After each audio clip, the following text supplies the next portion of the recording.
শেষ রাতের ডাকাতি। বর্ষার এক অন্ধকার রাত। গ্রামের নাম চরনগর। নদীর ধারের ছোট শান্ত গ্রাম, কিন্তু এই শান্তির আড়ালে লুকিয়ে আছে ভয়। গ্রামের ওপারের জঙ্গলে লুকিয়ে আছে ভয়ঙ্কর মাহবুব ডাকাত দল। গত 5 বছরে তারা অন্তত 30টি ডাকাতি করেছে। পুলিশ কিছুই করতে পারেনি। গ্রামের মানুষ তাদের নাম শুনলেই দরজা বন্ধ করে ফেলে। এই গ্রামের তরুণ আরিফ, বয়স 23, ভয় পায় না। তার বাবা ছিলেন একজন শিক্ষক, যাকে 2 বছর আগে ডাকাতরা মেরে ফেলেছিল, কারণ তিনি গ্রামে রাতের পাহারা চালু করেছিলেন। বাবা হারানোর পর আরিফের মনে শুধু একটাই আগুন জ্বলছে, এই গ্রামে আর কোনো নিরপরাধ মানুষ ডাকাতের হাতে মরবে না। আরিফ পুলিশের কাছে সাহায্য চাইতে গিয়েছিল। পুলিশ বলেছিল, মাহবুবের দলে এমন অস্ত্র আছে যেগুলো আমরা সামলাতে পারবো না, তারা খুবই সংগঠিত। এই কথায় আরিফ বুঝল নিজেদের রক্ষা নিজেদের করতে হবে।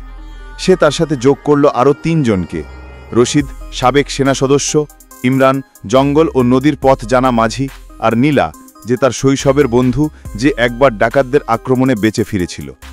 এই 4 জন মিলে গঠন করল গ্রাম রক্ষা দলের একটি ছোট ইউনিট। চরনগরের মানুষ জানেই না এক ভয়ঙ্কর রাত তাদের দিকে এগিয়ে আসছে। জঙ্গলের ঘাটিতে বসে আছে মাহবুব, 45 বছর বয়সী, মুখ ভর্তি দাড়ি, চোখে বরফের মতন ঠান্ডা দৃষ্টি।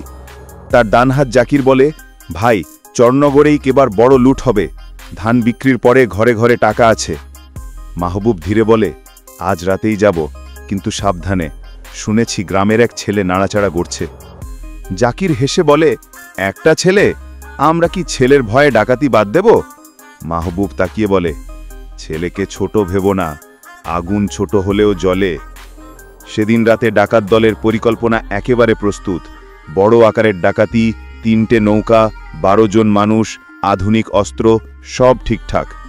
এদিকে চরনগরের রাত বাড়ছে। বাতাসে অদ্ভুত ঠান্ডা, মেঘের মধ্যে বিজলি চমকাচ্ছে। আরিফ ও তার দল পাহারা দিচ্ছে। রাত 1টার দিকে ইমরান হঠাৎ দেখে নদীর মাঝখানে 3টে নৌকো যেন ছায়ার মতো ভেসে আসছে। রশিদ ফিসফিস করে বলে, ওরা আসছে। ডাকাতরা নৌকো থামিয়ে যখন ঘাটে নামতে শুরু করে, জাকিরের টর্চ লাইট হঠাৎ আরিফের দিকে পড়ে। জাকির চেঁচায়, ওই, কে ওখানে? আরিফরা দ্রুত লুকিয়ে যায়। ডাকাতরা বুঝে যায় গ্রামে কেউ পাহারা দিচ্ছে।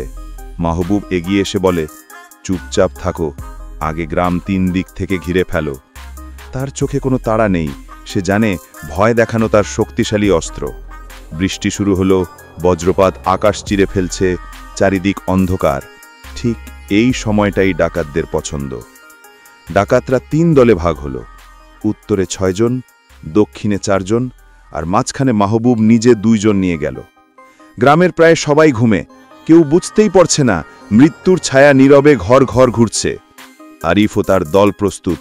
তাদের কাছে পুরনো 2টো বন্দুক, কয়েকটা লাঠি, আর গ্রামের 5-6 জন তরুণ। অস্ত্র কম, কিন্তু সাহস বেশি। উত্তর দিকের দল যখন একটি বাড়ির দরজা ভাঙতে যাচ্ছে, তখন আরিফ চিৎকার করে ওঠে, এটা আমাদের গ্রাম, থামো। জাকির আলো ফেলে দেখে আরিফকে। সে ঠাট্টার ভঙ্গিতে বলে, তুই? তোর বাবার মতো তোকেও শেষ করব। জাকির বন্দুক তুলতেই রশিদ ঝাঁপিয়ে পড়ে তাকে ধাক্কা দেয়। গুলি পাশ দিয়ে চলে যায়। রশিদ আর জাকির কাদায় গড়াগড়ি করতে করতে লড়াই শুরু করে। এদিকে দক্ষিণ দিকের ডাকাতরা গ্রামে ঢুকতে চেষ্টা করতেই ইমরান ও নীলা মানুষদের জাগিয়ে দিচ্ছে, ডাকাত, ডাকাত এসেছে। 1 বাড়ি, 2 বাড়ি, ধীরে ধীরে পুরো গ্রাম জেগে উঠছে। মাঝখানে আরিফ দাঁড়িয়ে আছে 6 জন ডাকাতের সামনে, তাদের হাতে বড় ছুরি ও বন্দুক। ডাকাত বলে, পাশে সরে আয়। আরিফ বলে, আজ কেউ গ্রামে ঢুকবে না। 1 সেকেন্ড নীরবতা, তারপর গুলি বৃষ্টি। আরিফ মাটিতে লুটিয়ে পড়ে না, বরং লাফ দিয়ে পাশের দেওয়ালের আড়ালে যায়। সে পাল্টা গুলি ছোড়ে। গ্রামের তরুণরা লাঠি দা নিয়ে দুদিক থেকে ঢুকে পড়ে। ডাকাতরা বিশৃঙ্খলায় পড়ে যায়। গ্রামের এই ঐক্য প্রথমবার ডাকাত দলকে ভয় পাইয়ে দেয়।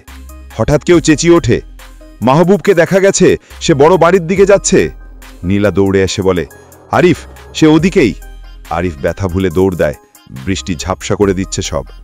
যখন বাড়ির সামনে পৌঁছে দেখে মাহবুব লোহার দরজা ভাঙছে। আরিফ বন্দুক তাক করে বলে, থামো। মাহবুব ধীরে ঘুরে তাকায়, তার ঠোঁটে ঠান্ডা হাসি।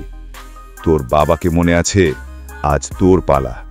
মাহবুব দ্রুত গুলি ছোড়ে। গুলি আরিফের কাঁধে ভেদ করে যায়। আরিফ পড়ে যায়, কিন্তু জ্ঞান হারায় না। নীলা চিৎকার করে ওঠে, আরিফ! ঠিক সেই মুহূর্তে গ্রামের ২০-৩০ জন মানুষ দৌড়ে এসে মাহবুবকে ঘিরে ফেলে।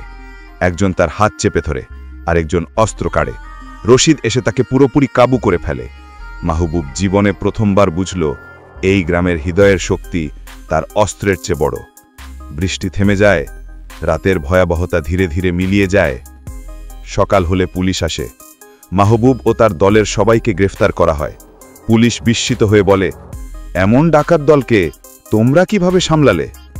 গ্রামবাসী হাসি মুখে বলে, ঐক্য।